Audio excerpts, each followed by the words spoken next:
All right. Okay, so Zootopia. I will. Let me read the synopsis so that for those people who haven't seen it yet, um, you get like an idea of what it's about. So Zootopia is Disney's latest animated feature, and from the largest elephant to the smallest shrew, the city of Zootopia is a mammal metropolis where various animals live and thrive. When Judy Hopps becomes the first rabbit to join the police force, she quickly learns how tough it is to enforce the law. Determined to prove herself, though, Judy jumps at the opportunity to solve a mysterious case. Unfortunately, that means working with Nick Wilde, a wily fox who makes her job even harder. So, yeah, that's the general premise of Zootopia. It is essentially a furry's dream, and I only know that because there are people who are my classmates that are furries, and they got really into it when it came out. And they wanted to know what animal they identified best as. But that's not really what Zootopia is about. That's just sort of like I think they're trying to make an analog. But do you want me to look and see what the reviewers, in short, have been saying about it?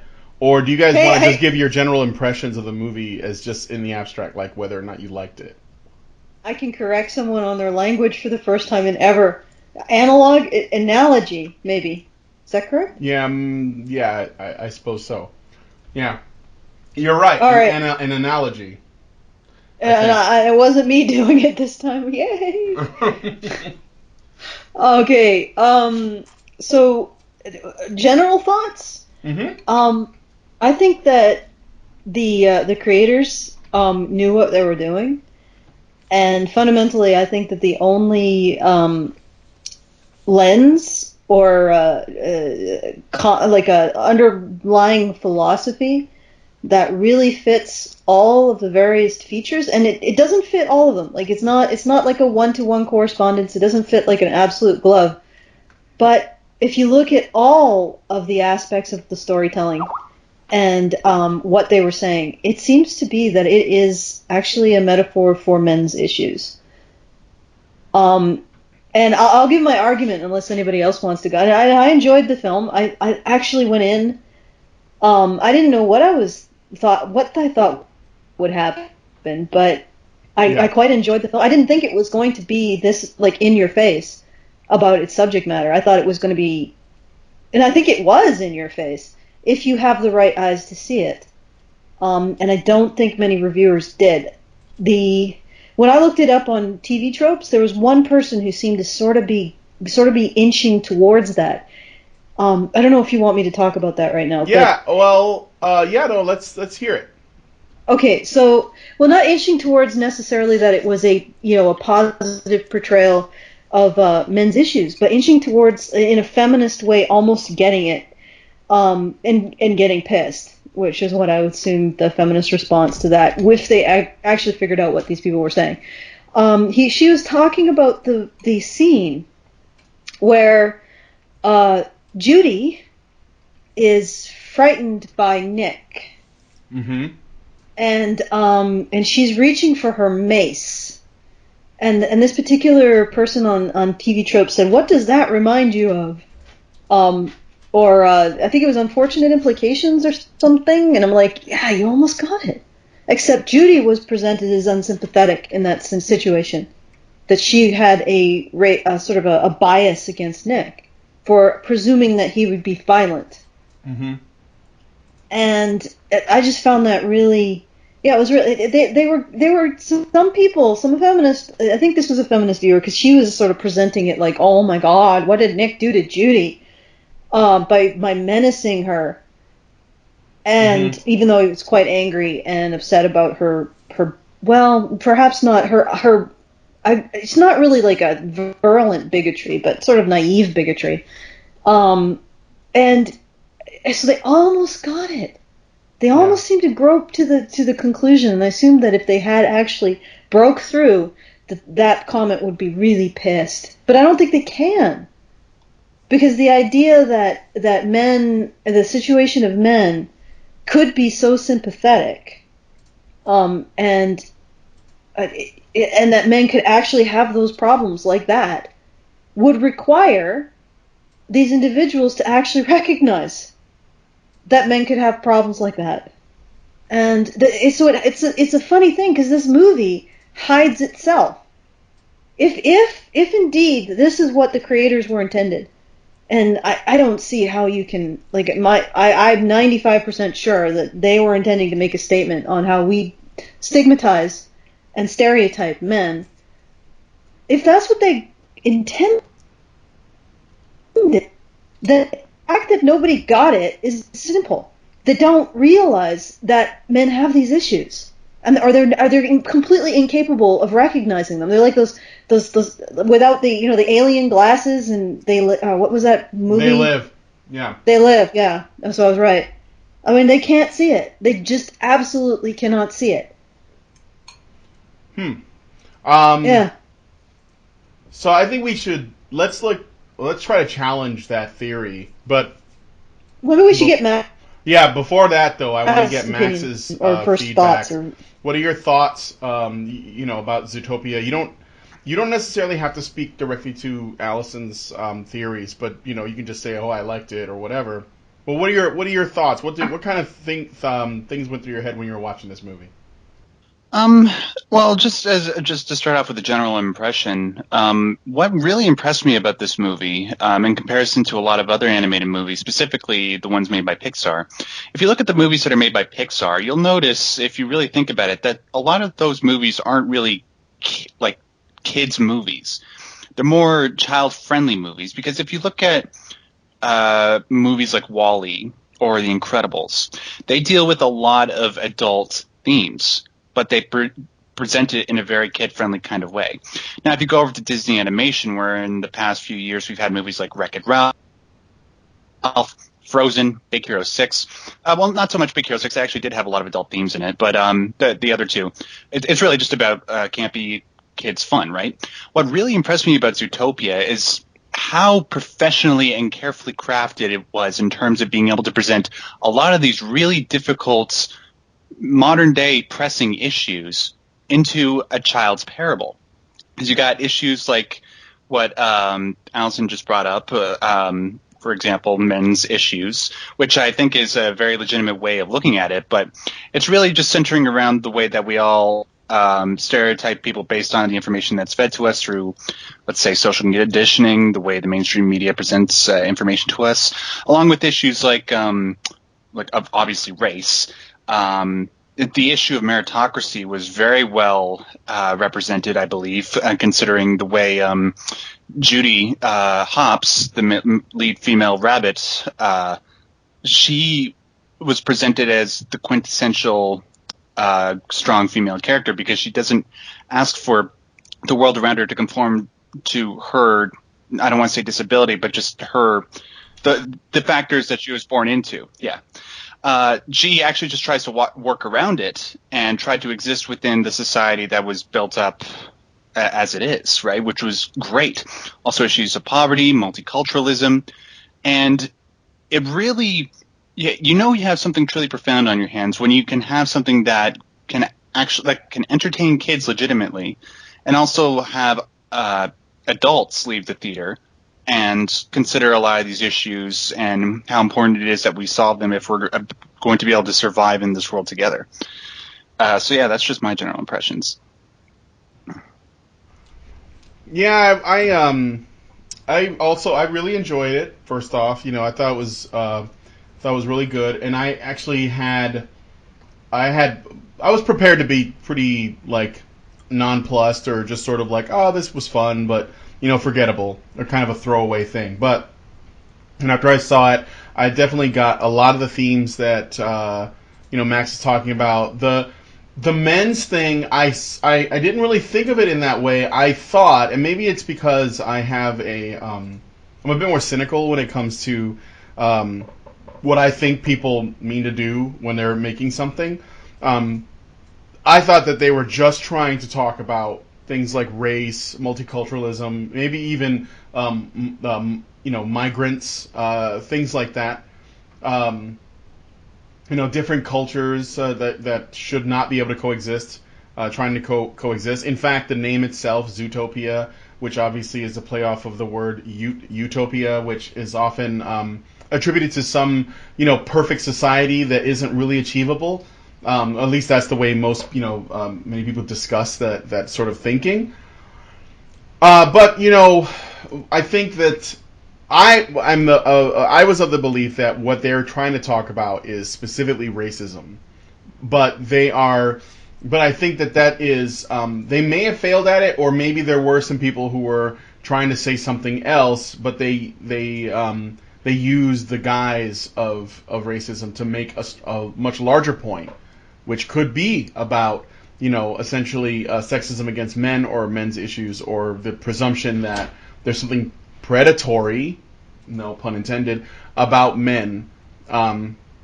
Because it's probably no accident that the bunny is female and the fox is male, and there's probably that was likely intentional. Now maybe because they wanted a female protagonist, main character, and it would have been easier to have like sort of a girl who isn't basically has the best of intentions and isn't a bad person, period, as opposed to the fox, who's kind of a he's a good guy at heart, but he's also a bit like on the he's a hustler, he's kind of a a low rent crook in a way. He uses the system. No, he's not a crook.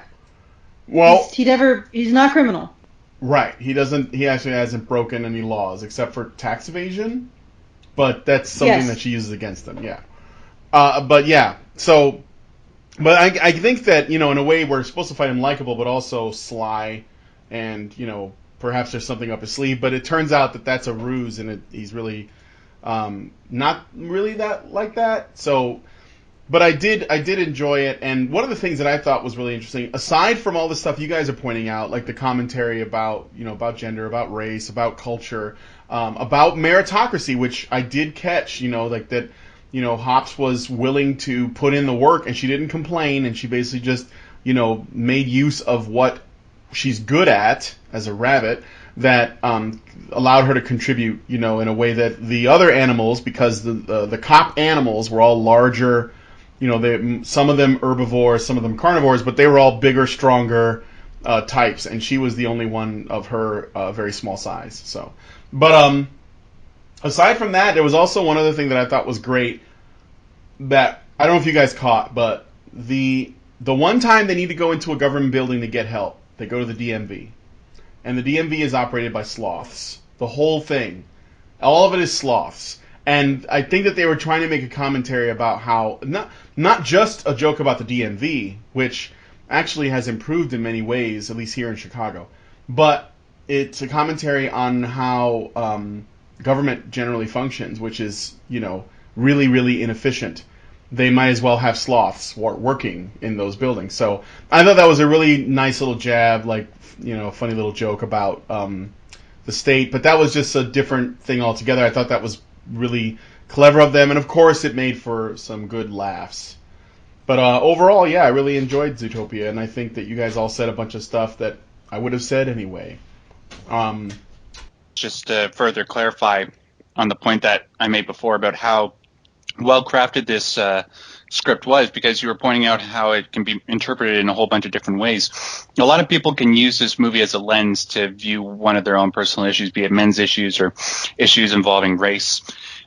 It's truly something profound when you can actually do something like that instead of just focusing on one particular issue and just getting the moral across that way. You could probably make a decent film with that, but when you can do it for so many different things and you can leave it open to such grand interpretation and apply it to many different situations in real life, you got something truly special. That's all I wanted to say. Oh yeah, that's the show, and I like how they did it. They didn't make it so that you could really pin it down. Although I think that my interpretation is the correct one, of course, but you can't. It's hard to pin down because they kept everything consistent with the rules of the world that they were working in. They aren't necessarily talking directly about racism in our world. They're talking about speciesism in their world. And it's like everything is consistent with those particular rules. They have applicability to what happens in our world, but it isn't the same. And they kept that consistent. They gave no tells. It wasn't. I wouldn't call this.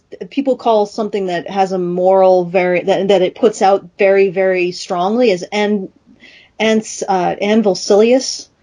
I didn't find this heavy-handed at all because it kept the world building, the characterization, and everything at the forefront. It had something to say, but it said it in such a way that you could interpret it in many different ways. And I think that's because you can't really misinterpret a lot of the stuff that, for example, social justice warriors create. It's obvious what the message is.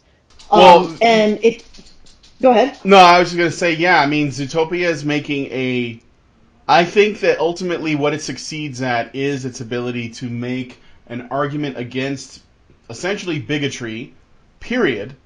In the abstract, like across the board, regardless of what direction it goes in. See, social justice warriors can't do that because in their mind there's a system that certain groups cannot be bigoted towards certain groups cannot be bigoted towards other groups, and therefore, if we're going to talk about this, it has to go in one direction and has to be very specific and very narrow. So it has to be about women as victims at the hands of men. It has to be about minorities at the victims at the hand of whites. It has to be about whatever it is that fits their narrative. But in this, they're being broadly they're speaking in such broad terms that you're basically given the message that this sort of attitude can exist in many, many different paradigms, and it's wrong no matter how you look at it, no matter which way you turn it. And I think that is that's really good writing when it comes down to it. Like if you want to talk about, if you want to send a message about morals, if you want to send a message about what's right, like teaching people right from wrong, if you're trying to teach kids things, you want to do it in these broad, sort of like broad sweeping ways, and they will appear as though they're universal, so kids will apply them in everyday life, like all over, right? Instead of just talking about one type of conversation, where it's just like men are this way, or whatever it is. Sorry, my dog is walking in the background. But yeah, you guys follow what I'm saying? Yeah, I think so. So what you're essentially saying is to focus on the behaviors rather than the specific rhetoric about a particular group. Yeah, that would be nice if they did that. Yeah, it's basically about what essentially whether or not people have bad ideas or they take actions that are unfair to others or cruel or whatever, instead of cruel or whatever, instead of focusing on the identity of those people, whether or not they belong to a group that people want to talk about. It's not about that. At least I don't think so. Although I think the men's thing, there is a case to be made for that in this specific instance. One other thing I found interesting, like just to go off of the whole how broad it is and how it can be interpreted in multiple different paradigms. What makes me really happy about the way that they did that is when it comes to children, they don't really sort of hand-piss the morals or hand-piss a certain way of thinking to the kids. It's really it really challenges your way of thinking, not just for adults but for kids, I think, as well, to actually take these lessons, meditate on them, and apply them in positive ways to their lives. Unlike some other kids' films where they can maybe push, well, not just kids films, but films in general, where they can push certain morals based on political or social leanings. Yeah, and I think kids are smarter than a lot of people give them credit for. If they see unfairness, they don't apply identity politics to it in general. I think they can intuit from that whether or not something is wrong or unfair or unjust to them. And so I don't know that it would have worked on kids anyway, unless they, presented it in this fashion. So what we're really also, I think, kind of looking at is not even how kids might take it, but how adults are going to take it. Whether or not it's going to be something that they want to hear, like if this is a message adults want in the abstract, which is what it's doing, I think. Yeah. Do you want to get into arguing what this means? Mm-hmm. All right. Okay, well, not necessarily right now. How about we do some light stuff? Like, who's your favorite character? Oh, gosh. You know what? I've been given that. Okay. I kind of like, even though it's a really, cliched archetype, I actually liked that little Godfather Shrew thing.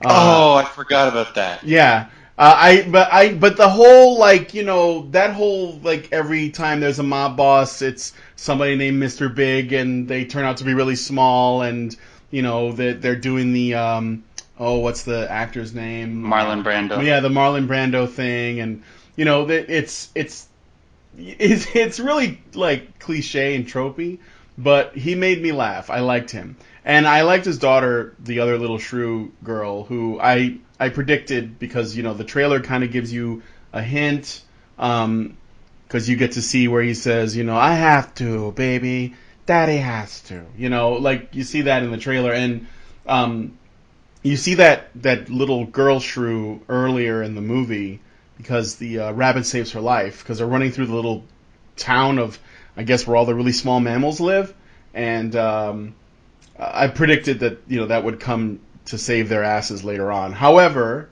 I liked him, I think. So, I like the little Godfather Shrew thing.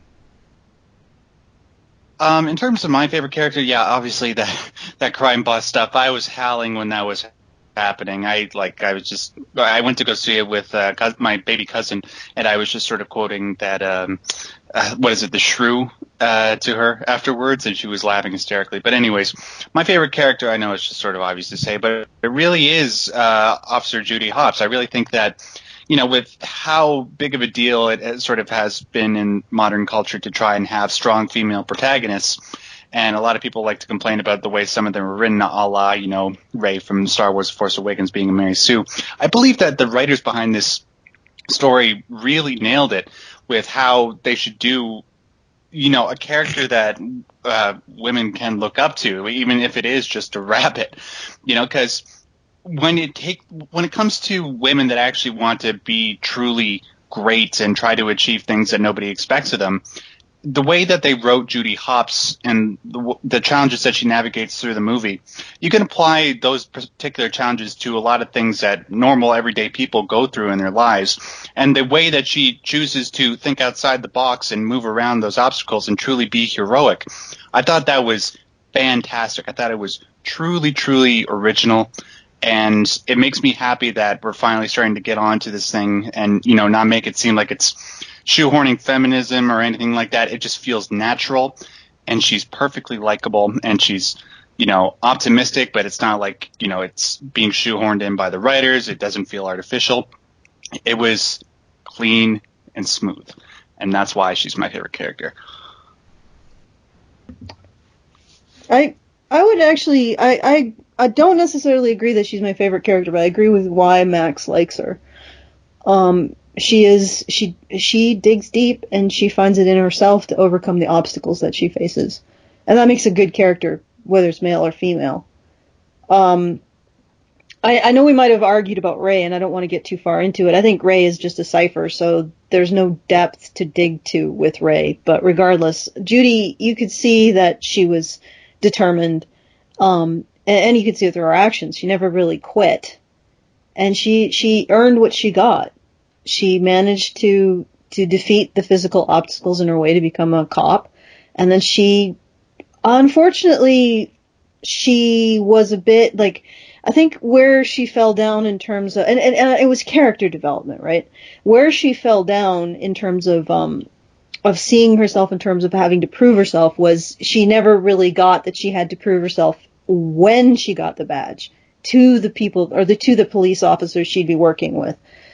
Even though she did want to prove herself, and that's why she ran into Rodentia.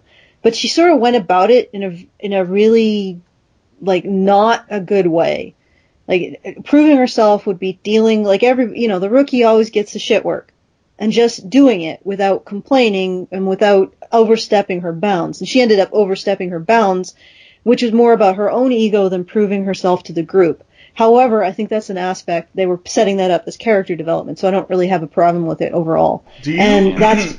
Real quick, do you think that when they had the police chief assign Hops to parking duty, were they just doing that because she was the new person?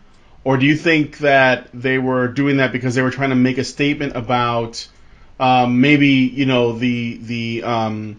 what was he, like an ox or a bull or something? The the police chief was doing it because he didn't believe that she could do the work? Because, I mean, he did kind of, like, say he didn't believe that she could do it, but... Okay, I actually think... Okay, I actually think... I think that it was probably... And I want to get back to what I was talking about before, but I think it was probably that... I actually think it was probably more likely the rookie gets the shit job. It may have also been he wasn't happy with an affirmative action hire.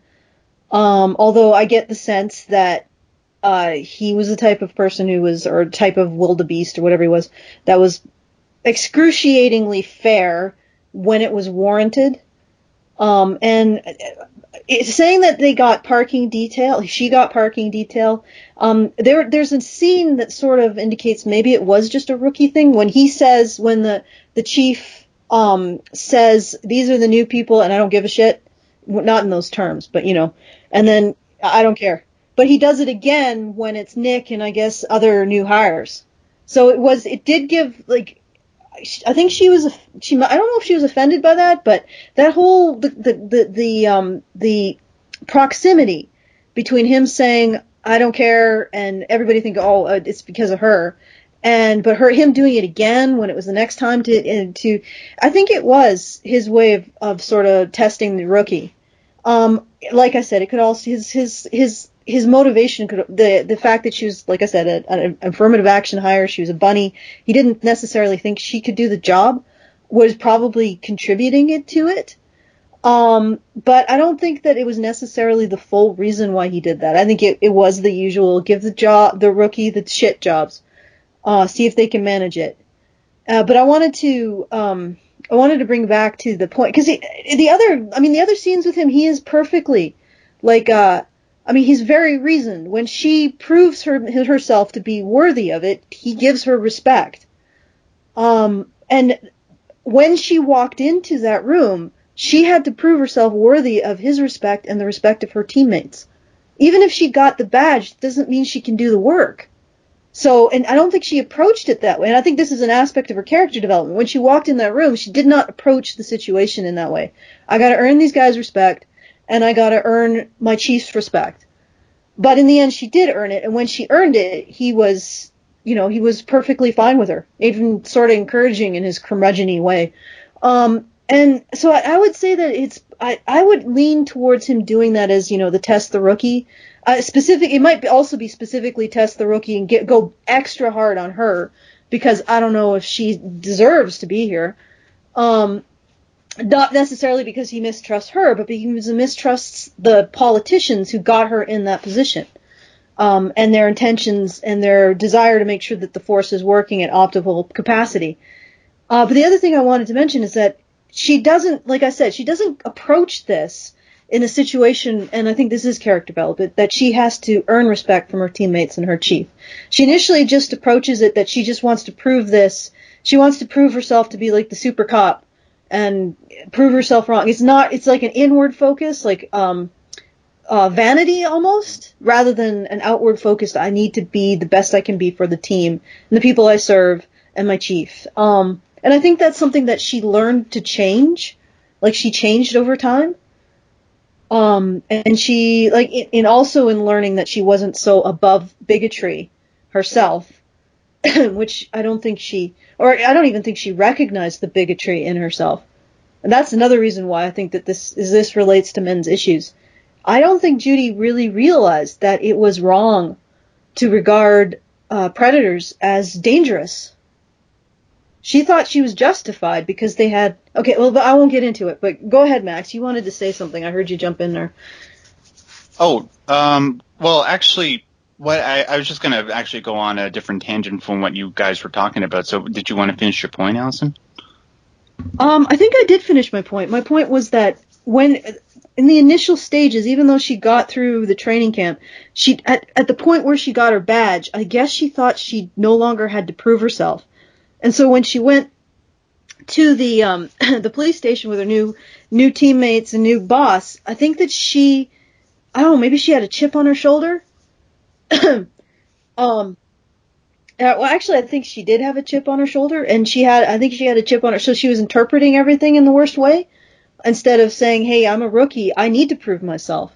And maybe as a rookie, I should be started off on one of the less dangerous jobs till I get a sense of the city, of the people, etc.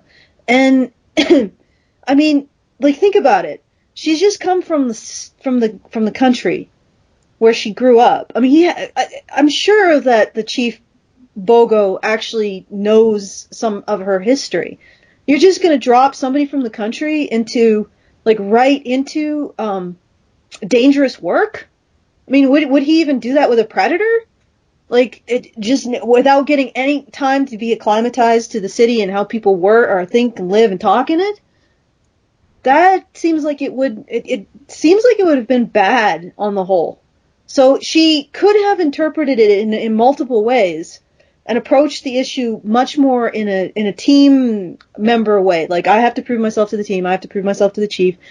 I got to do what I can with this situation to prove myself. But instead, she sort of went off like completely half-cocked, like Dirty Harry, and just took over investigation, or like took over a police chase and did all kinds of shit. And I actually agreed when Chief Bogo said, "You're fired."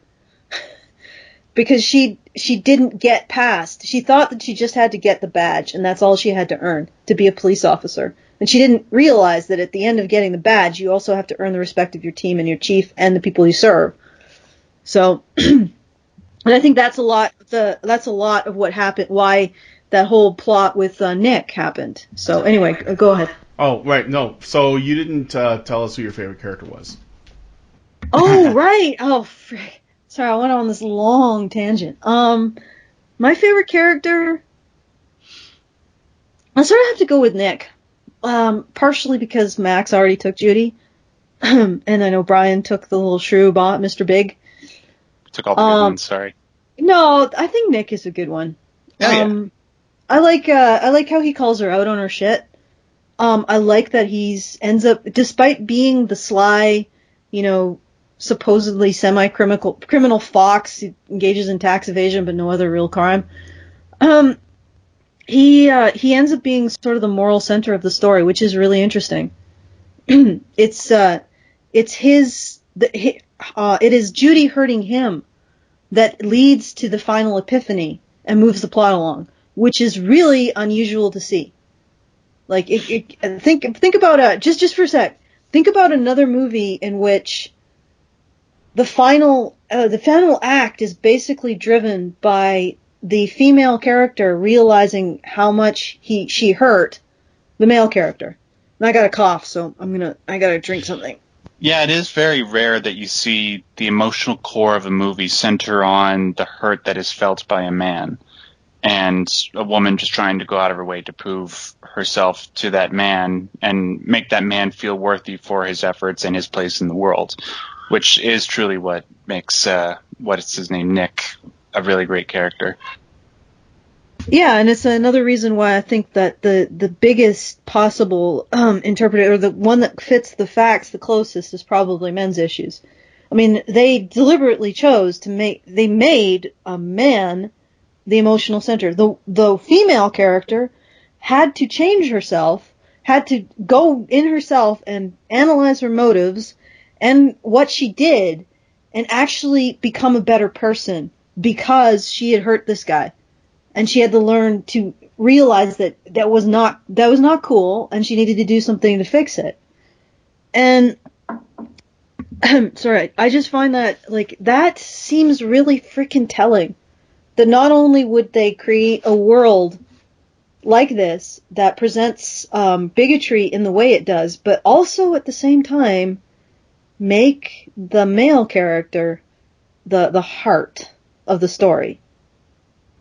I mean, she also changes him because he starts to be able to recognize, the goodness in himself, even though he wasn't really that bad before Judy came around. No, he was just hurt. Yeah, well, he wasn't even that, like, he didn't even do anything that bad except tax evasion. No, I know, but he had like a hard upbringing, right? Like that's why he started to just become a more cynical, like smart-ass type of character. Yeah, and he was bullied, so that's another reason why he became. So you sort of understood where he's coming from, and he never did anything particularly bad. But yeah, it's interesting. It's interesting how that played. Although Judy making him feel better didn't actually really play into the plot, because if you see where the plot started to change almost was when I don't know how to describe it. I'm going to back away from that because I need to think about it a bit more. But anyway, I'm going to throw that out there. Okay, I like right. Nick. Good. Max, you wanted to go on a bit of a tangent or take us in another direction? Well, I just sort of wanted to point out, when sort of focusing on the previous issue about, what's his name, the chief. Well, first of all, Bobo, or Bogo, what's it? I think it's Bogo. Okay, I love those corn dogs. But anyways, he's actually a buffalo. Okay, and then just that out of the way. Second point. The way that I interpreted it, whether or not he was actually being prejudiced towards Judy or whether he was actually trying to help her, I would have actually leaned towards the former argument because of the way that I believe sort of one of the more hit you over the head moral moments of that movie. I believe that was probably the biggest one. But then Alison sort of explained how he was actually trying to help her, and that when she actually did succeed, he gave her respect. So it's in those particular moments in the movie that it's sort of like I've been saying this the whole time we've been recording, but it really is true. There's a lot of complex layers to this script that when you talk to different people in the way that they interpret these different situations, you can't really say that they're wrong because it can be interpreted in many different ways. Like the way that Alison explained it, it makes perfect sense her way, and it makes perfect sense the way that I originally thought about it. And yeah, it all just comes back to the fact that we can actually view a lot of these different instances that happen in these movies happen in not just the lives of people that we see on TV every day, but in our lives as well. And one other particular thing that I also found interesting that I didn't actually think about until we started recording this is one particular issue that is constantly in the news nowadays is the way that cops are always getting caught up in issues of race and stuff like that, and the way that they handled that particular issue, trying to show that there are multiple shades of gray and there are many different considerations that must be taken into account when you're trying to actually investigate the truth. I believe that was actually handled very, very maturely compared to the way that mainstream media outlets would try to cover these particular stories where they'd race bait until the cows come home, Like, do you know what I'm trying to say? Do you agree? Oh, yeah. Yeah. Yeah, they did a good job with that, too. Well, they even I think they even got a swipe in at media race baiting or media, I don't know, man baiting. Yeah, because the media was looking for, yes, they totally did. Biologically programmed, that whole argument. Indeed. Yes. There was another little thing that I wanted to think about, that I just thought about hops. Now, they give us this, one of the other, because I like a lot of the minor characters. I mean, obviously I really like the main characters too, but there's a number of the minor ones that I really like in terms of, not necessarily because they're likable, but I think they do a good job of undermining our expectations and doing things with them in the story that you didn't really have to do, but I think it actually it rounds out everything really nicely. For example, so Judy Hopps is talking about how she basically she makes it her dream to go to Zootopia. Like, that is her life goal, besides becoming a police officer, but specifically being a cop in Zootopia. Now, I don't know if part of it is mainly because she says you can be anything you want to be. So there's this attitude of you can do whatever you want if you put your mind to it, and the place where you're going to do that is Zootopia. And I think that some things can be said about that idea of can you really do whatever you want, which of course is what they're trying to say, I think, with the film, or at least that's what she believes. But it's interesting because when she gets there and she meets Nick, he is of the belief, and he's more cynical, or he might have even said at that time that he's a bit of a realist. But his attitude is that Zootopia is not as perfect as you think. So I think that is there's a lot that they're saying with that too. Is that Judy is a bit naive. She has this belief that by moving from one place to another, it's going to change who she is, or it's going to improve her life in some drastic way. And it was only the thing that is interesting that happens is that when she's in Zootopia as a young bunny, she meets this bully fox. I can't remember his name, but he picks on her. He scars her at one point. And he's basically just a bad apple. And then when she has to go back to that town, that fox has completely changed his life. He's a baker, and he has a business, and he's super nice, and he gets along with everyone. So the thing that I find that's interesting about that is that Judy believed that by going to Zootopia, she would be able to get away from an environment where predators and prey cannot coexist, and get into one where they can.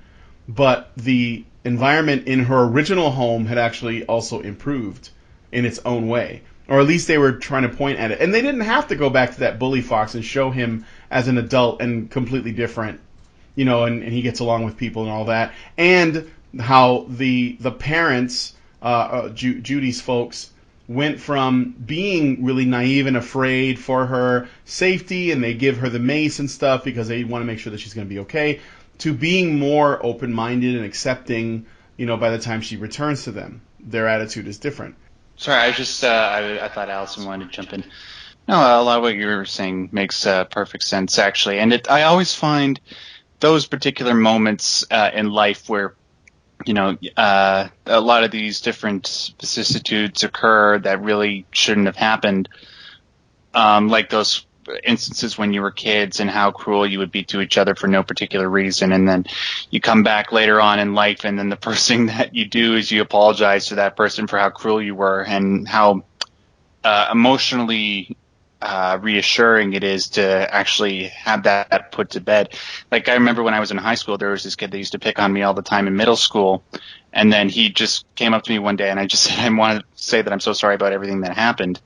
And in that particular moment in the film, you could sort of just live vicariously through that particular moment, like you can through so many of these different other moments in this film. And it does so. And because it does that, it allows this film to have a more profound emotional impact compared to the other works that have come out from the studio, like the aforementioned Wreck-It Ralph and what's the princess movie? Frozen. Tangled. Frozen. Tangled. Yeah. Well, Tangled was pretty good. I don't know about Frozen.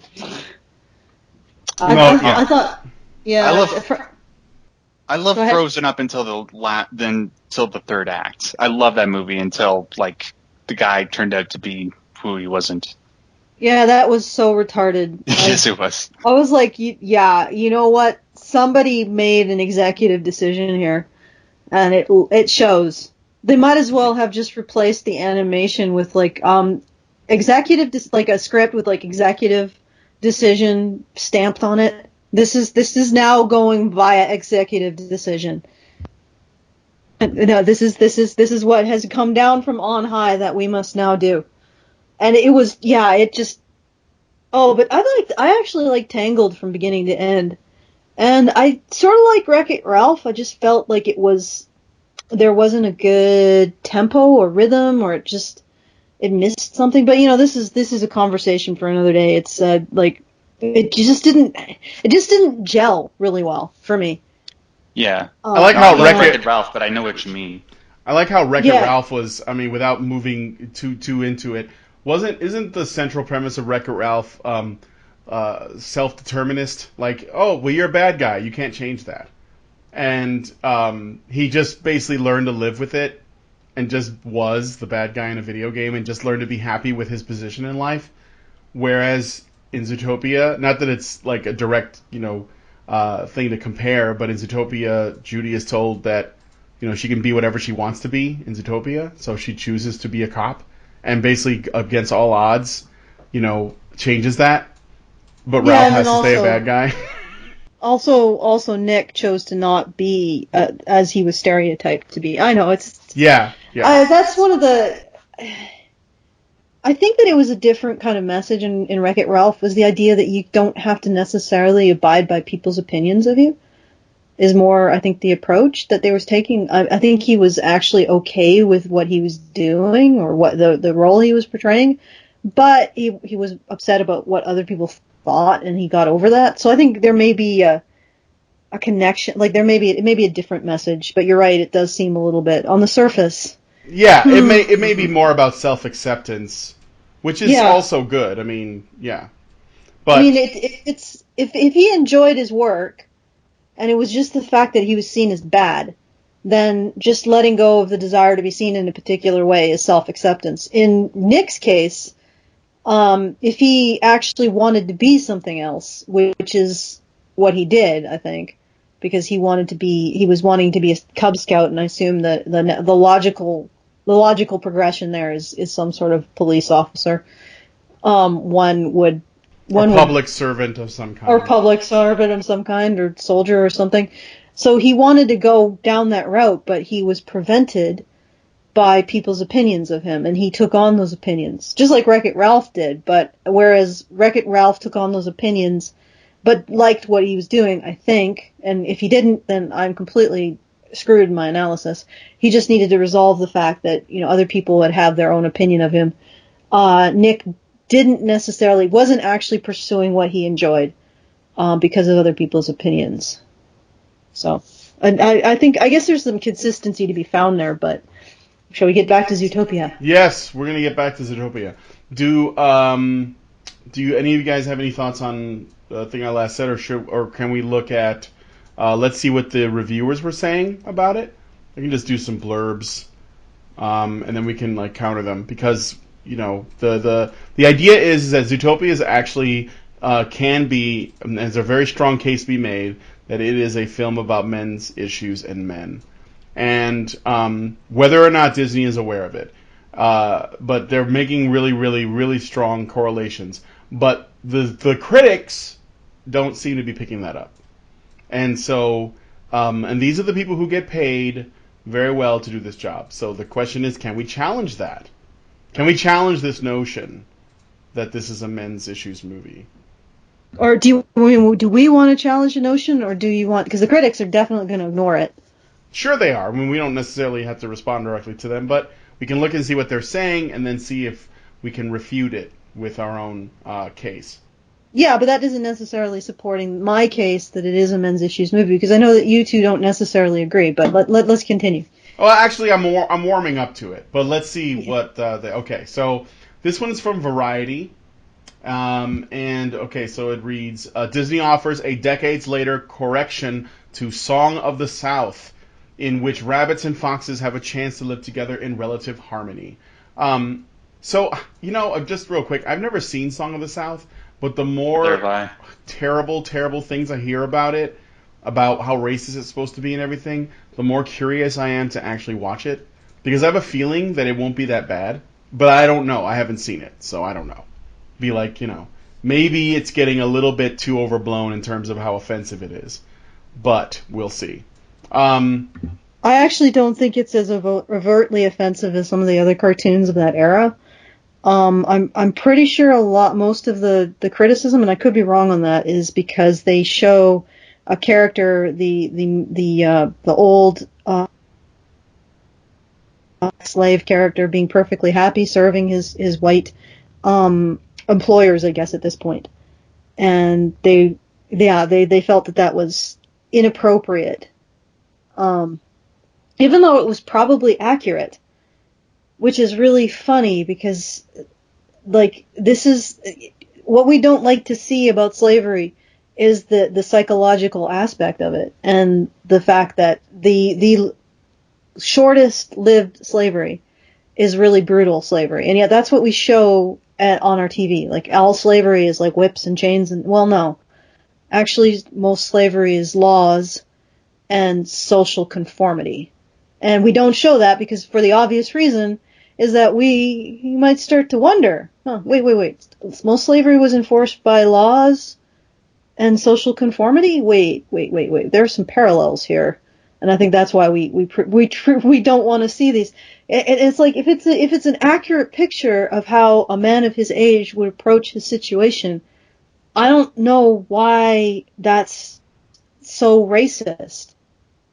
And I think that the stories were chronicled, correct me if I'm wrong, by a person, or I think a white man, a white author, who actually had a great deal of respect for the stories of black people in that era, that time and era. And he wanted to make sure that they were recorded for prosperity. But I could be totally wrong about that. So please double check my facts.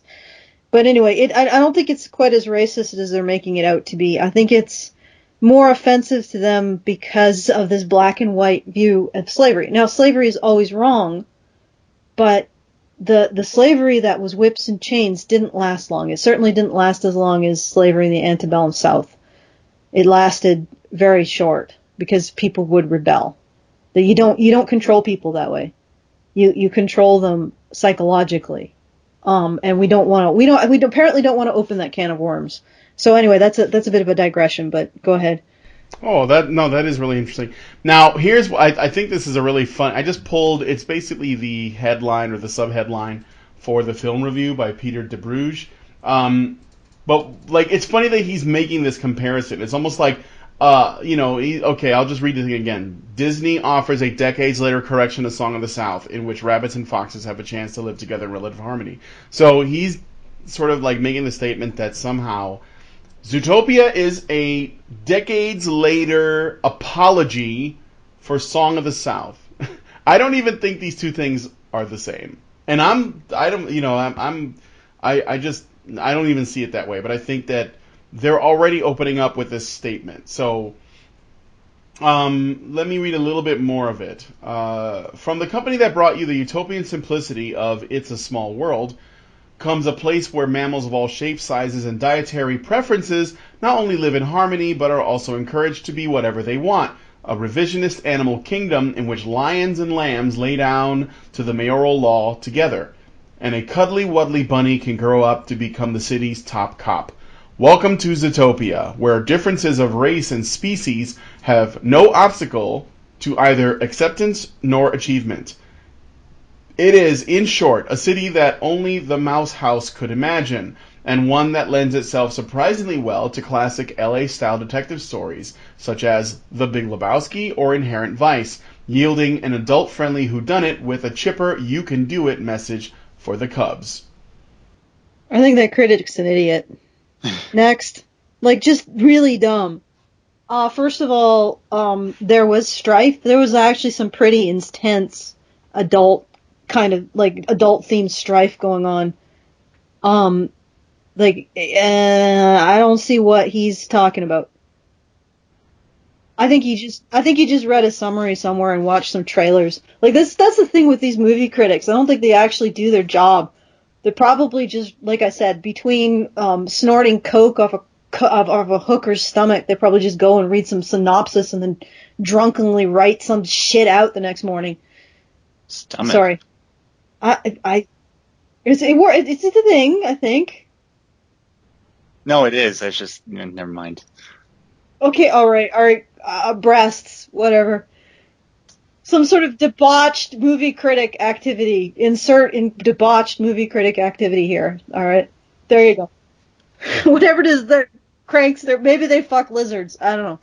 Not all movie critics, Alison. Not all. Although, and there are no lizards in Zootopia to fuck, so maybe that's why they didn't get it. They didn't hold their interest. Okay, so anyway, let's. Rolling Stone writes an article on it as well. Obviously, this has been reviewed by many people. This one by Peter Travers. Disney's new animated movie may be the most subversive movie of the year. But the thing is, he talks about it being really subversive, which it really isn't. It's pretty blatant in what it's trying to talk about. But he doesn't get past the whole, race thing himself. So it's not like he digs very deep. Bogo and a lot of... so he makes it about gender, actually. Bogo and a lot of the other male beasts, hippo, rhino, and elephant in this nation want to stop Judy's ambitions as meter maid. Or at meter maid. Luckily, Mayor Lionheart has begun a new mammal-inclusive initiative. Judy puts on a new brave face, but first day she's scammed by Nick Wilde, the fast-talking fox happily possessed of Bateman's delicious comic snark. Still, this odd couple makes a dynamite team when it's crisis time. Predators revert to nature and go on snarling, violent attacks, animals go missing. Directors Byron Howard and Rich Moore, along with co-director Jared Bush, who shares screenplay credit with Phil Johnson, know how to keep things light. There's a nifty scene at the DMV exclusively staffed by sloths, but they also know how to take a deep dive when necessary, especially when certain species are treated as threats and cause public panic. Listen up, Mr. Trump. Like I said, this big city crime caper puts a lot on its animated plate. Zootopia takes chances and doesn't play it safe.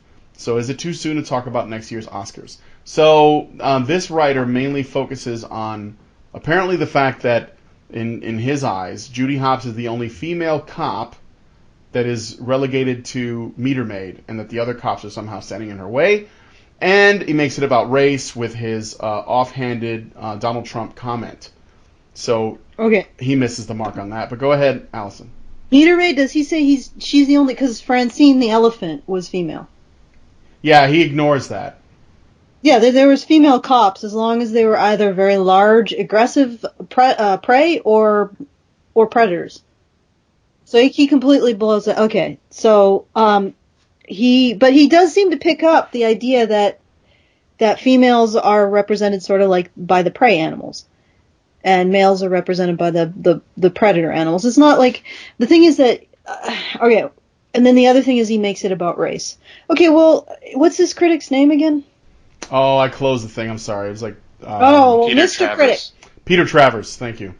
Mr. Lizard Fucker. All right. This is my problem with this. What race is simultaneously regarded as being dangerous, but is also in positions of power more than any other group? Wait. Well, that would be Jewish people. Okay, so this is not really against the Mexicans. I don't think Trump has expressed any sentiments towards Jewish people, has he?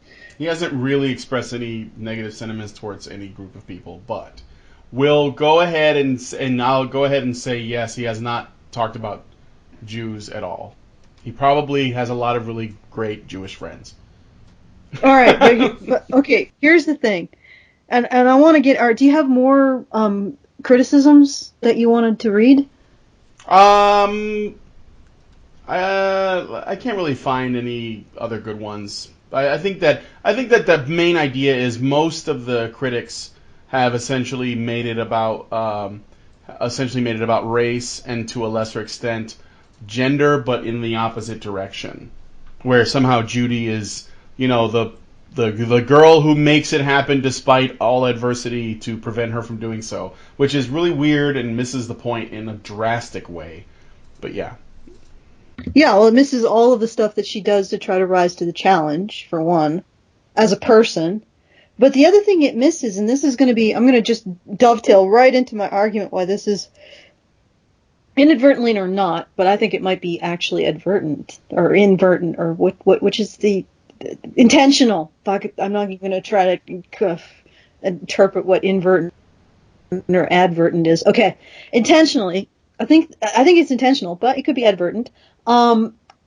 the resin, like if you look at the main conflict, which is between predator and prey, you're not looking at necessarily a conflict between one species and another species. You're looking at a conflict between a very binary group. So you got the prey animals and you got the predator animals. That doesn't really map very well onto race. And then the other thing is that I actually don't think that they're using gender at all to make any kind of statement. I think that this is like, for whatever interesting reason, they made this a gender-blind world. Mm-hmm. But predator-prey is. And what's interesting to me about this, and just give me a second, is that if you look at how the predators are seen, first of all, you see that for the most part, predators are fairly high positioned in the government. The only government official we see is a predator. And judging from the chief prey animal who ends up being the main antagonist, this is a very common situation for the predators to dominate politics. And they also dominate the police force. And you look at that and you think, well, what group of people dominates politics and policing, but is also seen as dangerous and and can be subject to threat narratives implicating them as being the problem in society? Because you can't really say it's black people, because black people aren't disproportionately represented in the government. Muslims aren't disproportionately represented in the government. I don't think Jewish people are disproportionately represented in the government. And there isn't this sense that Jewish people have this intrinsic animalistic sort of dangerousness to them. So what group of people matches those criteria? They are predominant in the government. They're predominant in the police force. I presume they're also predominant in the army, and also can be subject to a threat narrative. So they constitute a lot of the ruling structure, not the ruling structure, but the political structure, but also can be implicated as being dangerous. There's only one group of people that all of that applies to. Yeah. And that's why I think it's a men's issues thing. Is that there is no, you could say, oh, well, maybe the predators are, and then the other thing is, and this is where I wonder if this is deliberate and intentional. Because this is sort of like the smoking gun with my theory, is that they include the idea that at one point in time, predators oppressed prey. Now, it's not really gone into very deeply, and the implications are sort of glossed over. But what group of people on this planet is simultaneously seen to somehow have oppressed another group of people in the past, is predominantly part of the political structure, and also often subject to an implication that they're dangerous? It's like this is like, it seems so obvious, like it doesn't seem like there's any other group that all of this applies to. And they've hidden it very cleverly with misdirection, because it's a society where gender seems to not be an issue. So you're looking for gender to be an issue when gender is actually an issue, but it's played out between predator and prey, not between male and female. Like that's the entirety of my argument, and there's some specific examples. I could go with the whole mace incident between Nick and Judy, or the incident where the prey animal pulls her little girl away from a completely innocuous looking tiger who wasn't even paying attention, and it was male tiger. There's these little things in there, and they hide it because we're dealing with, you see female predator animals getting upset about being unfairly maligned. So you say, oh, well, this isn't. But that's how they hid it. because they made gender non-issue and turned gender into predator and prey. And that's my argument. No, that's a really strong one. Yeah. I mean, it's my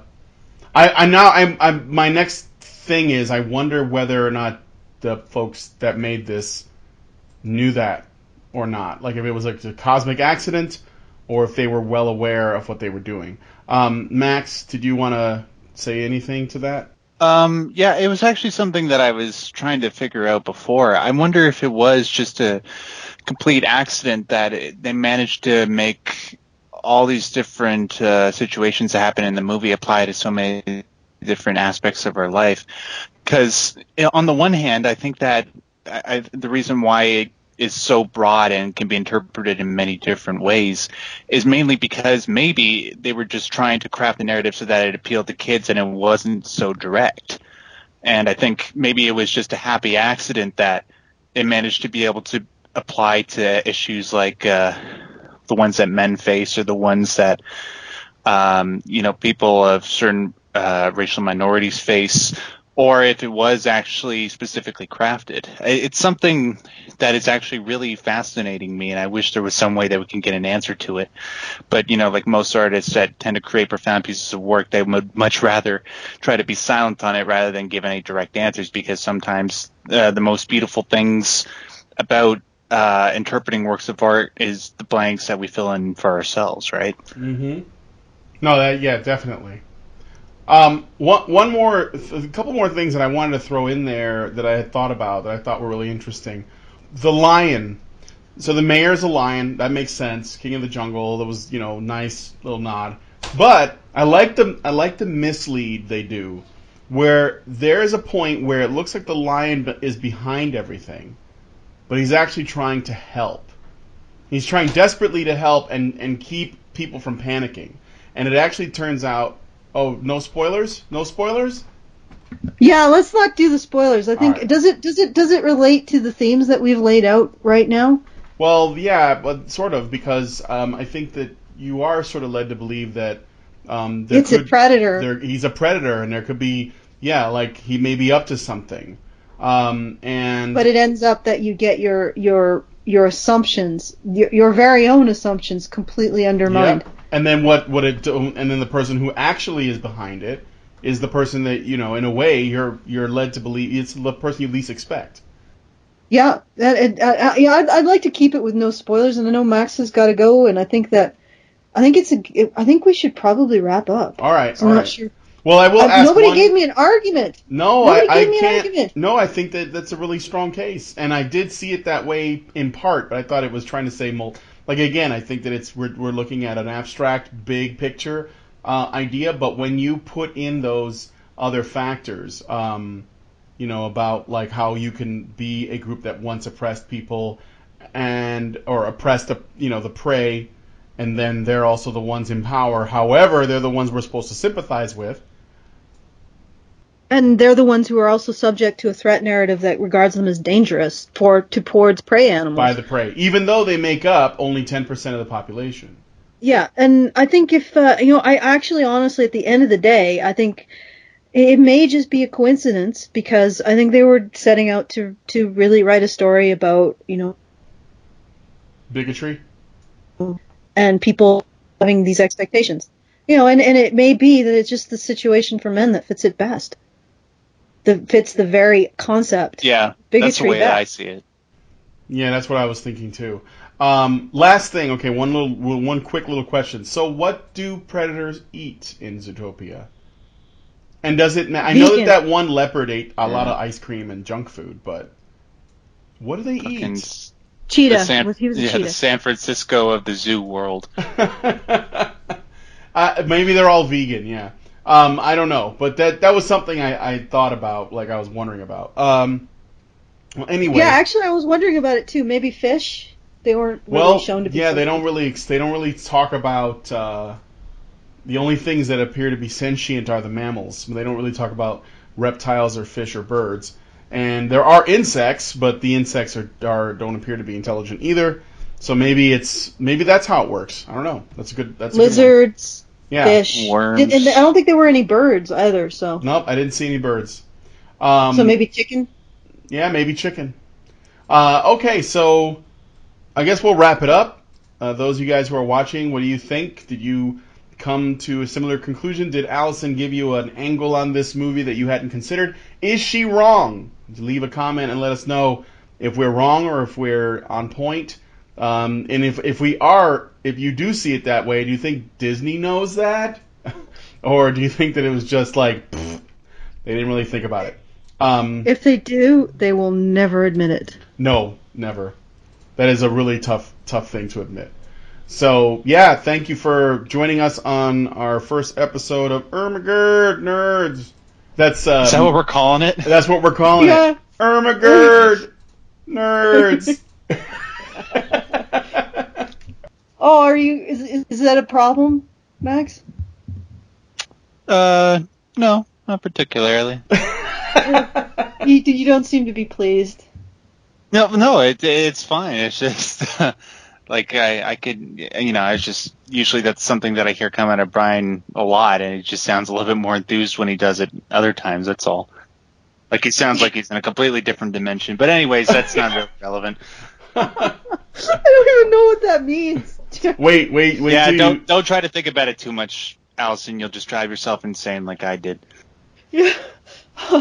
So you're saying like he's like the Tesser Doge?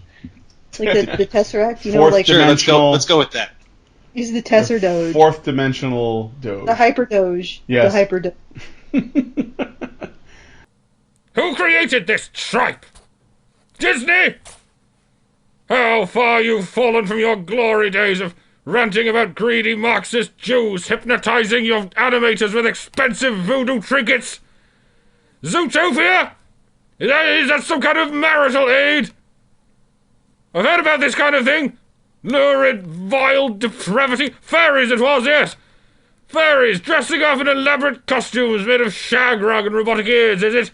Yes. You shill this wretched offal, tell people to support your wicked sexual picadillos and what you do in them. Awful. Disgusting. I haven't been this revolted since Cousin Fairfax courted a ewe with 2 bales of alfalfa and a getaway to the French Riviera. Courtship? For animals? Dressing up as animals? Yeah, it defies the laws of nature. Back in my day, we didn't dress up like sheep. We didn't pretend they were sapient, we just fucked them.